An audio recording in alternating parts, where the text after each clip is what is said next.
तो सवाल यही है कि भारत में अंग्रेजी शिक्षा आई कैसे?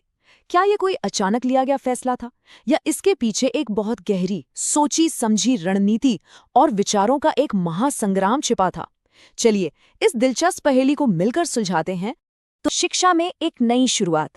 देखिए, ये कहानी शुरू होती है ईस्ट इंडिया कंपनी के साथ, जो अब सिर्फ एक व्यापार करने वाली कंपनी नहीं रह गई थी, बल्कि धीरे धीरे भारत की नई शासक बनती जा रही थी। जरा उस दौर की कल्पना कीजिए। ज्ञान गुरुकुलों में पेड़ों के नीचे और मकतबों की दीवारों के अंदर दिया जाता था। ये भारत की अपनी सदियों पुरानी परंपरा थी। लेकिन जब कंपनी के हाथ में सत्ता आई, तो उन्हें ये बात समझ में आ गई कि सिर्फ तलवार के जोर पर इतने बड़े देश को हमेशा नहीं चलाया जा सकता। उन्हें एक ऐसी व्यवस्था चाहिए थी जो उनके शासन की जड़ों को और मजबूत करे। और बस यहीं से भारतीय शिक्षा में उनके दखल का पहला अध्याय लिखा गया। और फिर आया साल 1813। ये सिर्फ एक तारीख नहीं है, बल्कि भारतीय शिक्षा के इतिहास का वो पन्ना है जिसने कहानी का रुख ही मोड़ दिया। इसी साल लंदन में बैठी ब्रिटिश संसद ने एक ऐसा कानून पास किया जिसका असर आज भी हमारी किताबों और क्लासरूम में महसूस किया जाता है, और वो था चार्टर एक्ट। पता है, ये पहली बार था जब कंपनी को कानूनी तौर पर भारतीयों की शिक्षा के लिए जिम्मेदार ठहराया गया, और इसके लिए एक रकम तय हुई, सालाना 1 लाख रुपए। आज ये रकम शायद मामूली लगे, पर उस जमाने में ये एक बहुत बड़ी बात थी। और यकीन मानिए, इसी 1 लाख रुपए ने भारत के भविष्य को लेकर सबसे बड़ी वैचारिक जंग छेड़ दी। अब इस स्लाइड पर जरा गौर कीजिए। यहाँ जो सबसे दिलचस्प बात है वो ये है कि कानून बनाने वालों से एक बहुत बड़ी चूक हो गई। उन्होंने ये तो कह दिया कि पैसा खर्च करो, पर यह साफ साफ नहीं बताया कि खर्च कैसे करना है। और बस यहीं से 3 बड़े सवाल खड़े हो गए। भारत का प्राचीन साहित्य पढ़ाया जाए या यूरोप का नया? भाषा संस्कृत, अरबी हो या फिर अंग्रेजी? इन्हीं सवालों की आग ने एक बहुत बड़े विवाद को जन्म दिया। और ये विवाद था प्राच्य पाश्चात्य विवाद।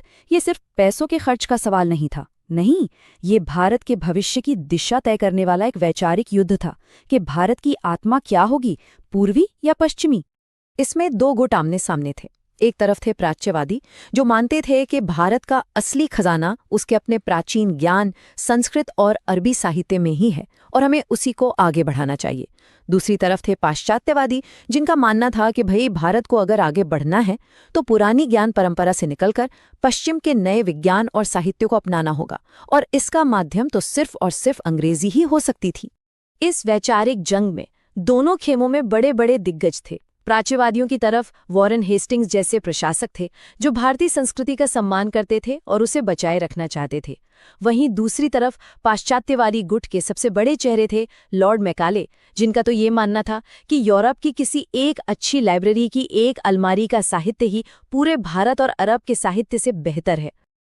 ये बहस दशकों तक चलती रही, एक ऐसी खींचतान जिसने भारत की शिक्षा नीति को जैसे बीच में ही लटकाए रखा। लेकिन आखिरकार साल 1835 में लॉर्ड मैकाले के तर्कों का वजन भारी पड़ा। उस वक्त के governor general Lord William Bentinck ने फैसला सुना दिया, और जीत हुई पाश्चात्यवादियों की। अब भारत की शिक्षा की गाड़ी पूरी तरह से पश्चिम के रास्ते पर दौड़ने वाली थी। तो अब सबसे जरूरी सवाल, इस फैसले का भारत पर असर क्या हुआ? इसने हमारे समाज और हमारी शिक्षा की पूरी व्यवस्था को आखिर किस तरह से बदल दिया? देखिए, इसका सबसे बड़ा और सीधा मकसद था ब्रिटिश राज के लिए एक वफादार कर्मचारी वर्ग तैयार करना। लॉर्ड मैकाले तो खुद चाहते थे कि एक ऐसा भारतीय वर्ग बने जो खून और रंग में तो भारतीय हो, पर अपनी सोच, अपनी पसंद और अपनी बुद्धि में पूरी तरह से अंग्रेज हो। उन्हें अपने इतने बड़े साम्राज्य को चलाने के लिए ऐसे ही अंग्रेजी पढ़े लिखे बाबू वर्ग की जरूरत थी। तो हमने पूरी कहानी समझ ली है। अब इसे उस नजरिए से देखते हैं जो सबसे जरूरी है, यानी परीक्षा का नजरिया। अब मैं आपको कुछ ऐसे पॉइंट्स बताने वाली हूं जिन्हें याद रखकर इस टॉपिक से जुड़े किसी भी सवाल का जवाब बड़ी आसानी से दिया जा सकता है। चलिए, इन 5 महामंत्रों को याद कर लेते हैं। पहला, 1813 का आज्ञापत्र, जिसने पहली बार शिक्षा के लिए 1 लाख रुपए दिए। दूसरा, इसी कानून की वजह से प्राच्य पाश्चात्य विवाद शुरू हुआ। तीसरा, प्राच्यवादी यानी भारतीय ज्ञान के समर्थक। चौथा, पाश्चात्यवादी यानी पश्चिमी ज्ञान के समर्थक। और 5वां, सबसे जरूरी, 1835 में लॉर्ड बेंटिक का फैसला, जिसने पाश्चात्यवादियों को जिता दिया। बस ये 5 बातें याद रखनी है, पूरा टॉपिक आपकी मुट्ठी में होगा। अब देखते हैं कि परीक्षा में सवाल कैसे बन सकते हैं। मान लीजिए पहला सवाल आता है, 1813 के आज्ञा पत्र का महत्व क्या है? तो एक प्रो टिप देता हूँ, अपने जवाब में 2 बातें जरूर लिखना। एक तो 1 लाख रुपए का फंड, और दूसरा इसी फंड की वजह से शुरू हुआ प्राच्य पाश्चात्य विवाद। दूसरा सवाल ये पूछा जा सकता है कि प्राच्य पाश्चात्य विवाद के मुख्य कारण क्या थे। यहाँ आपको दोनों गुटों की जो सोच थी, जो विचारधारा थी, उसे समझाना है। एक जो भारत की जड़ों को सींचना चाहता था, और दूसरा जो पश्चिम की नई हवा लाना चाहता था। और तीसरा महत्वपूर्ण सवाल, ब्रिटिश सरकार का असली मकसद क्या था? इसका सीधा सा जवाब है अपने शासन को मजबूत करने और आसानी से चलाने के लिए एक अंग्रेजी पढ़ा लिखा बाबू वर्ग तैयार करना। और चलते चलते एक मेमोरी हैक, जब भी आप 1813 का साल देखें तो अपने दिमाग में एक तराजू की तस्वीर ले आइए। एक पल्ले पर रखिए साहित्य यानी कि प्राच्यवादी, और दूसरे पर रखिए विज्ञान यानी कि पाश्चात्यवादी। 1813 का जो पूरा विवाद था ना, वो इसी तराजू का खेल था। बस इतना याद रखना है। तो सर, सबसे पहले मेरे मन में एक सवाल आता है, अंग्रेज तो यहां पर शासन करने आए थे, है ना? फिर उन्हें भारत के लिए एक नया एजुकेशन सिस्टम बनाने की इतनी फिक्र क्यों थी? मतलब उनका मकसद क्या था? बहुत अच्छा सवाल पूछा, और तुम्हारा यही सवाल हमें आज की कहानी के बिल्कुल केंद्र में ले जाता है। दरअसल इसकी शुरुआत ही एक बहुत बड़ी बहस से हुई थी। उस वक्त ना ब्रिटिश खेमे में ही 2 ग्रुप बन गए थे।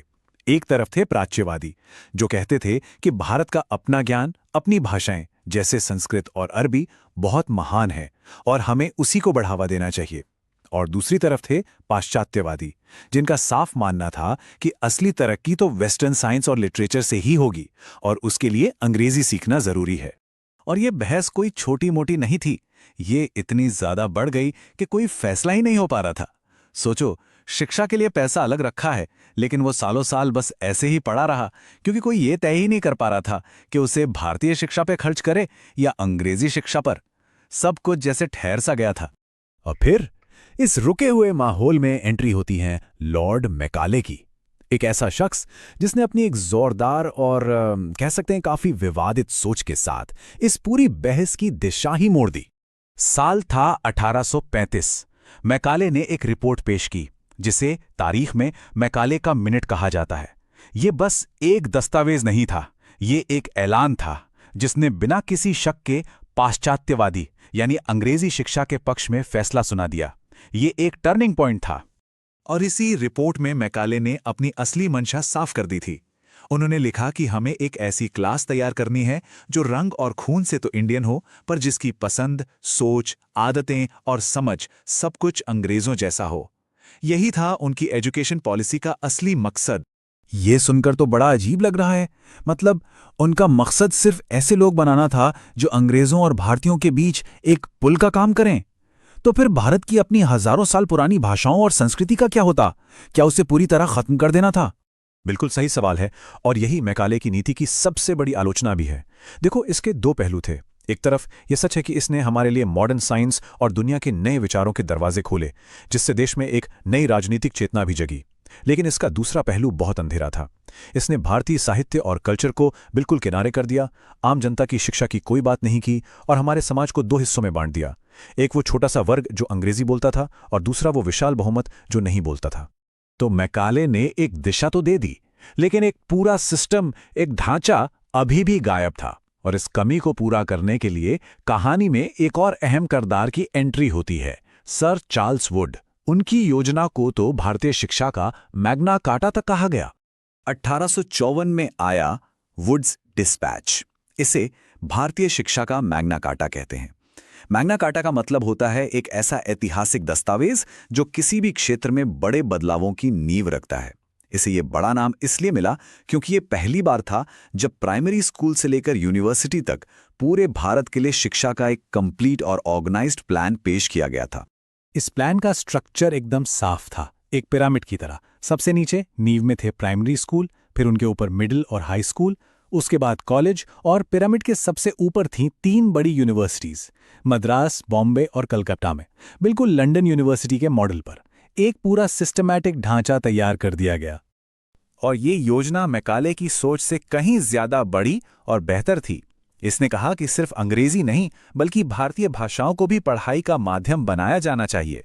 इसने प्राइवेट स्कूलों को सरकारी मदद यानी ग्रांट्स एंड एड देने की सिफारिश की, और तो और टीचर्स की ट्रेनिंग, लड़कियों की पढ़ाई और वोकेशनल एजुकेशन यानी हुनर सिखाने वाली पढ़ाई पर भी जोर दिया। चलिए अब जल्दी से वो खास बातें दोहरा लेते हैं जो एग्जाम के नजरिए से बहुत जरूरी हैं। इन पॉइंट्स को तो दिमाग में बिठा ही लेना है। बस ये 4 बातें याद रखनी है। मैकाले का मिनट साल 1835 जिसने सिर्फ अंग्रेजी पर जोर दिया। वुड का डिस्पैच साल 1854 जिसमें अंग्रेजी और भारतीय दोनों भाषाओं को जगह दी। मैकाले की सोच को डाउनवर्ड फिल्ट्रेशन थियरी भी कहते हैं, जिसका मतलब था कि शिक्षा ऊपर के कुछ लोगों को दो, वो अपने आप छनकर नीचे तक पहुंच जाएगी। और भारतीय शिक्षा का मैग्ना कार्टा का खिताब वुड के डिस्पैच को मिला। बस इतना ही। अगर वीडियो पसंद आई हो तो वीडियो को लाइक कीजिए, कमेंट कीजिए, शेयर कीजिए और चैनल को सब्सक्राइब जरूर कीजिए।